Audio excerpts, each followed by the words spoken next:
Our guest today is Dr. Doug Milburn. Doug is the founder and chairman of Advanced Glazings, where he has pioneered innovative building technologies that transform natural daylight into a source of energy efficiency, comfort, and performance. He's a physicist, an engineer, and a serial entrepreneur that has founded multiple successful technology companies spanning advanced manufacturing, data storage, and sustainable building solutions. And Doug's with us today to talk about how innovative building technologies are transforming the future of architecture, sustainability, and high performance buildings. So, Doug, welcome to the program today. As I said, you've built many successful companies in manufacturing, technology, building. What led you to believe that daylight itself was one of the next great frontiers for innovation? Well, it's really interesting. I years ago, I did a master's in physics, laser spectroscopy, and it was interesting. I loved it. I absolutely enjoyed the world of physics. Felt that being that deep into pure science was a little too off out of the mainstream of human life. I went over, did a PhD in solar energy, which is interesting. It meant different things in the 90s when I started that than it does today. I've watched the whole thing evolve and you know and anyway it was technology push, Kevin. We talk about market pull versus technology push. It worked with some materials called transparent insulation, which is just what its name says it is, and it lets light in, but it stops the flow of heat, like insulation, like as in building insulation or the like. And as category materials come up, PhD supervisor was one of the leaders in that. And I ended up commercializing it, and it didn't go the same place I thought it would go. We actually found latent market pull, which is in better buildings, and we followed that thread, and it's one of those places, it's sort of unrequited dreams in that world for of natural light, and we happened upon a way to make it to do that a whole lot better than anybody else can. So that's how I got there, a little bit of a roundabout way. We found the solution first, and then all of a sudden it actually came knocking on our door and said, people in the industry said, we have a problem. So you put a problem together, a solution, and lots of work over lots of years, and that's how Well, great things happen. let's talk about that. Now, look, when people think of glass, they usually think like me, they either think of transparent glass or opaque glass, but you have a product called Solera, which is a specialized architectural glazing system designed to bring in natural light while controlling glare and heat and privacy. What makes Solera, this daylighting technology, fundamentally different, and what problems does it solve for us that conventional glazing does not? Well, let's go back and look at the nature of the problem. With buildings, I think humans lived in caves at the start, and we all know caves aren't the nicest dwellings to be in. You just have to go to your local big box store to, you know, understand that, and everybody can feel it. They know buildings without windows are not that nice. So we come along, Romans invented glass, and everything gets a whole lot better. Good. We poke a hole in there, but the wind's not blowing in, and I get light in there. I can see what's outside. Great. Buildings got better, but the Romans also promptly invented blinds to address glare, sunlight, and overheating, and to address privacy. So caves, opaque on their own, aren't great. You put in glass, and it gets way better, but it's not perfect. In fact, the majority of glass, actually, study says 60% of glass in offices is permanently occluded by blinds. And then you go, well, why'd you put all that glass in there? You just wasted your money, right? And it's not as energy efficient as the opaque elements. So you go, well, how do you fix the whole thing? You got to deal with the problem with natural light is its directionality. All that light comes beaming in from the sun, it comes down from up, and yet concentrated energy hits the floor and the perimeter zone of the building.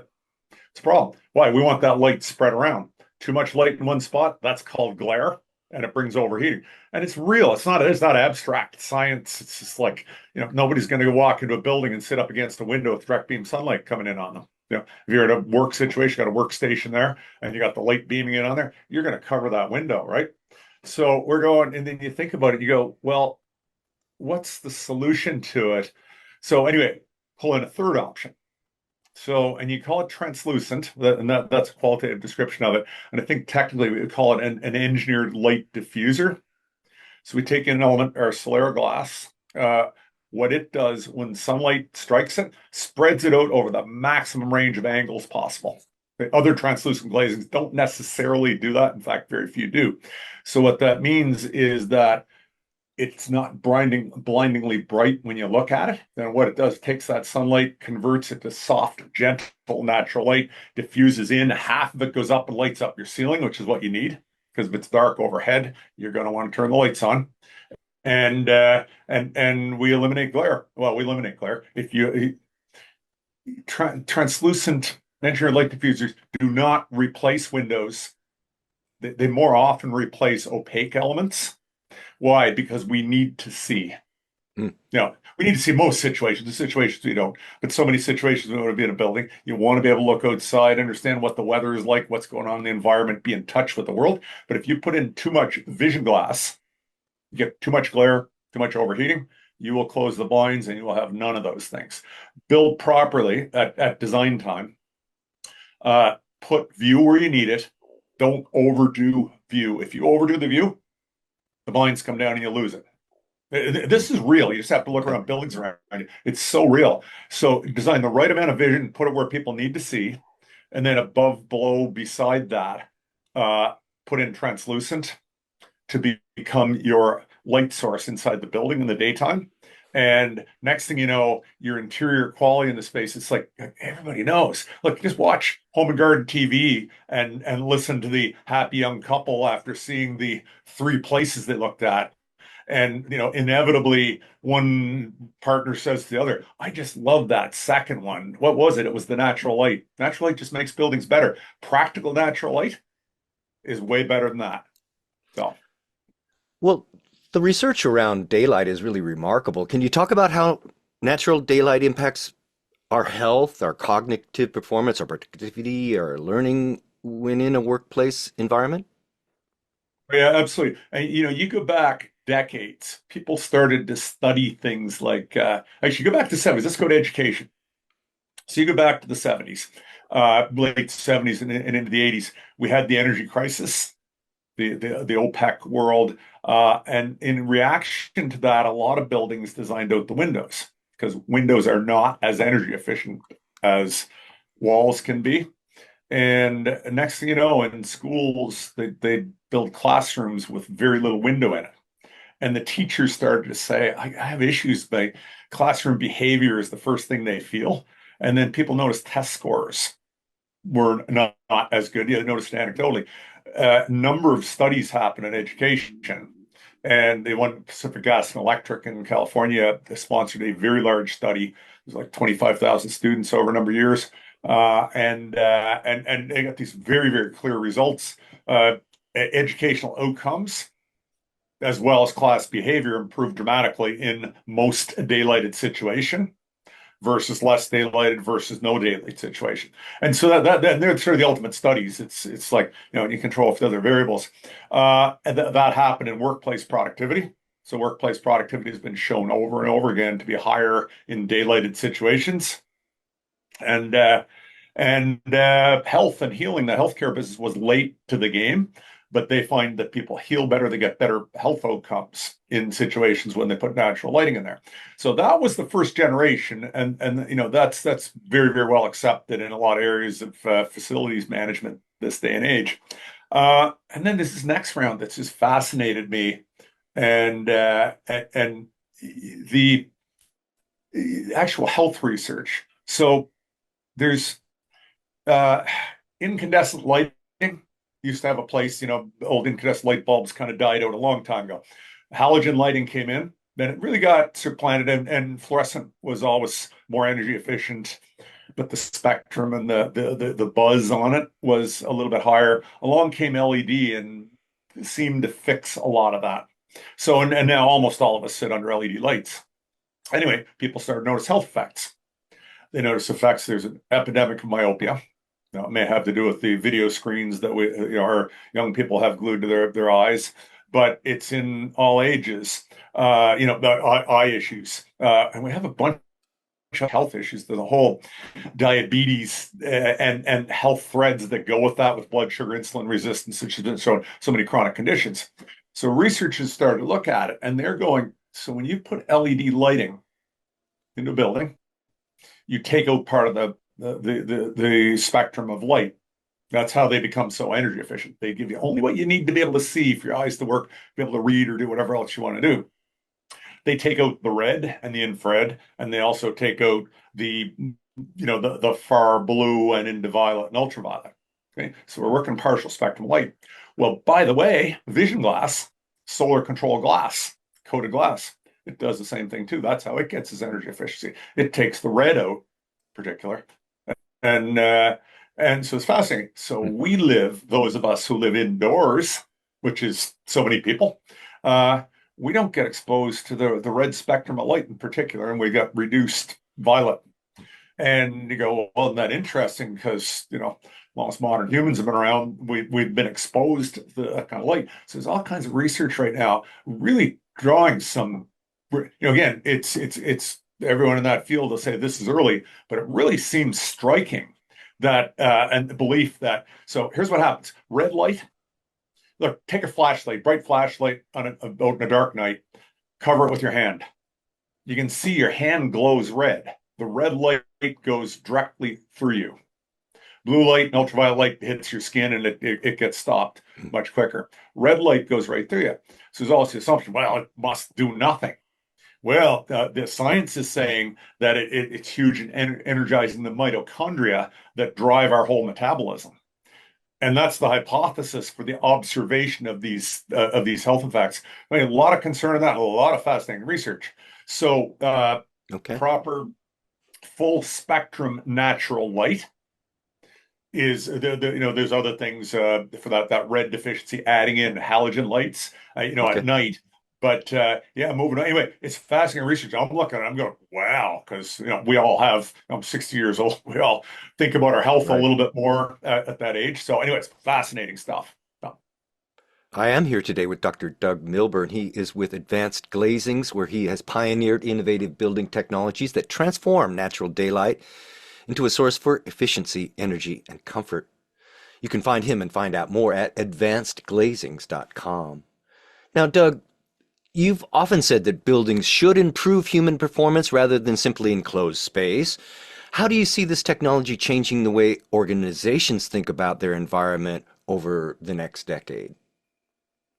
well, yeah, it's fascinating. More and more organizations are realizing, look, we live in an age of labor shortage, right? Skilled labor, almost every industry says I can't get enough of whatever it is. It changes from time to time, and you get excess in an industry as something goes obsolete. But the most part, we've lived in a skilled labor shortage era, and one of those things of getting people to work. I mean, we've tried not having people come to work. Most problems, that productivity problems, lack of culture, workplace culture hits from that.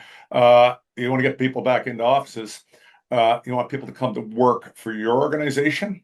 Giving them good premises is important.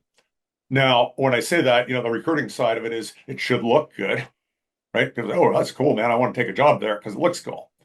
But then all of a sudden you're an employee, and you need to retain these people if you want to do well in business.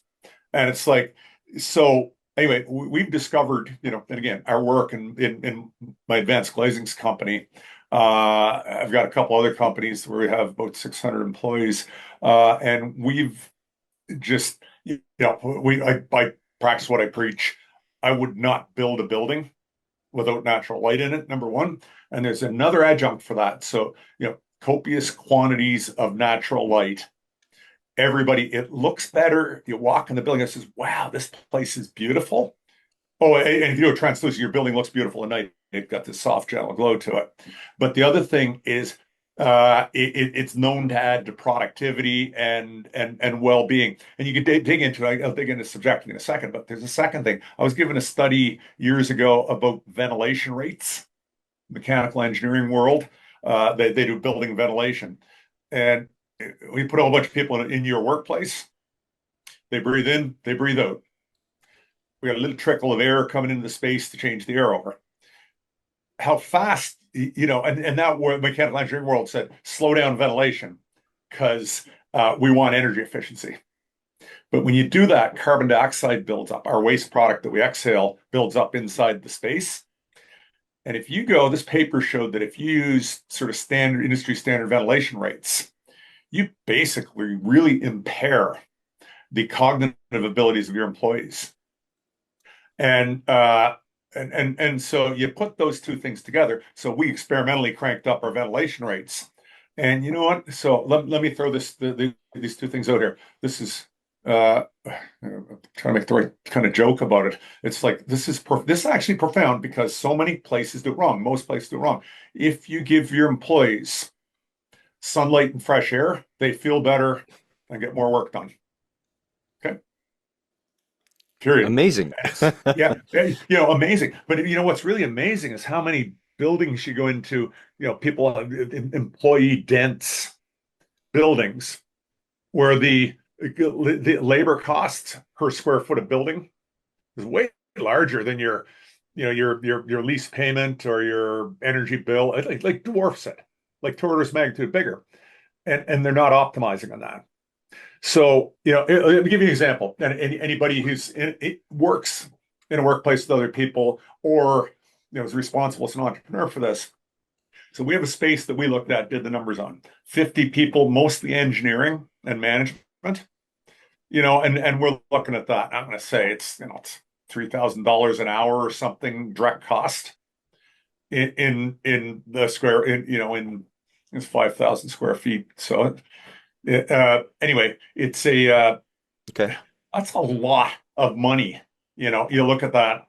$5,000 an hour. You do that, your annual cost, and I'm not doing the math in my head, but Right. it's massive. That space to quadruple the ventilation rate, it costs you more if you got to crank more fresh air in because you got to heat it or cool it, right? And that's your mechanical engineers who've designed your system around their energy efficiency standards, have designed your parameters around that. But if you crank that up, I think we crank it up by 4 or 5 times versus the standard. So we are paying like $5 an hour extra and probably saving, the productivity numbers say we're 10 or 15%. So that's like, 10% of that, that's like what, $300 an hour for investing $5 get you Yeah. 300. And that's not even counting retention and long-term health issues. So fresh air, natural light in the building, completely practical, very, very simple to do, especially with the translucent daylighting technology. And the other stuff's just off the shelf, just after your engineers to crank up ventilation rates. And people walk in your building and they'll say, "My God, this is a nice building." And your people work there. I say, "Yeah, I love working there." So it's pretty cool. Now, Doug, I want to ask a bit more about advanced glazings, and you've expanded your portfolio with a couple of products I want to ask about, Solera Wall and Solera Reserve. Tell us more about these and how are these innovations changing what's possible for both commercial and residential buildings? Yeah, and so Solera Reserve is there's certain small adaptations we've had to do to our product to really make it make sense into residential. And we haven't sold into residential. And again, we've said residential because you think, sort of. Let's separate out high end from general residential. And the problem with general residential is most people it's just the market dynamics in there. It's developers build houses or individuals build houses. It's very hard to get to them. Developers. You talk to developers building houses. They got a lot of things in their mind, business-wise. Creating a house that's healthier to be in because it's got full spectrum natural light. It's not on. There's no homeowners coming around and saying, they're saying I want natural light, but they mean bigger windows.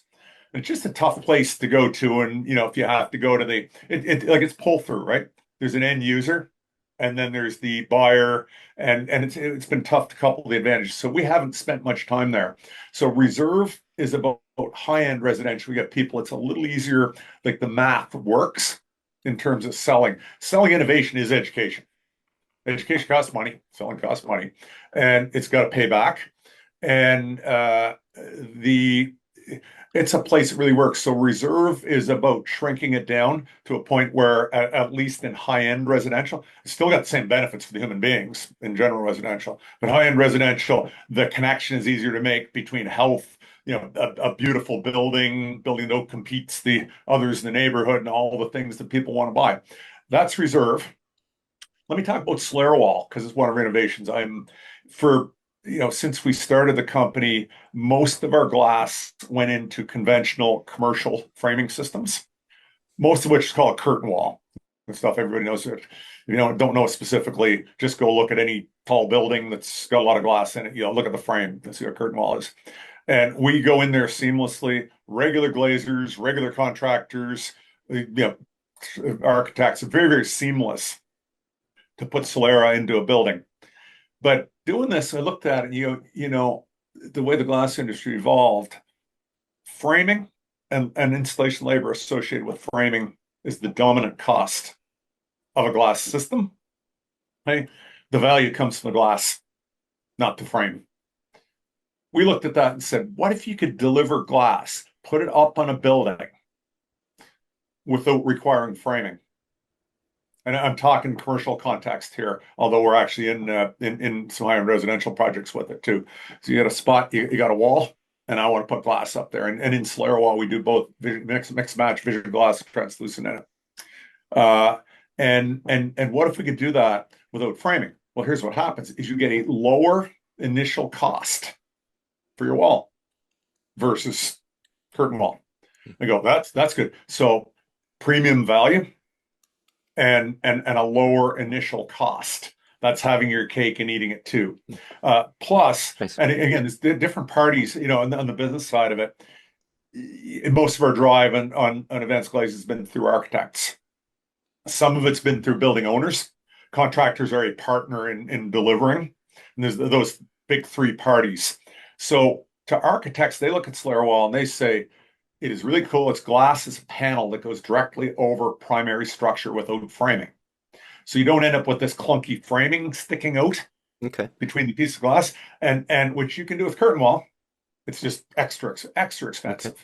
Curtain wall's more expensive anyway than Solera wall, and then it adds a cost on top of that. But not only that, but you don't have framing sticking out inside. So they look at it and see this really, really elegant look, this really sophisticated look that was extremely expensive and often impractical in the budgets, Mm-hmm. some of the projects they got. So yeah, we brought that out a few years ago. We now have a few really beautiful large scale showpieces, a lot of smaller buildings, and we're looking at that and saying, oh, and the other thing, if you're a contractor or design builder, and you're looking at that and you're going, okay, I can put up premium glass. A building with glass in it is worth more than a dark box, but glass costs me money.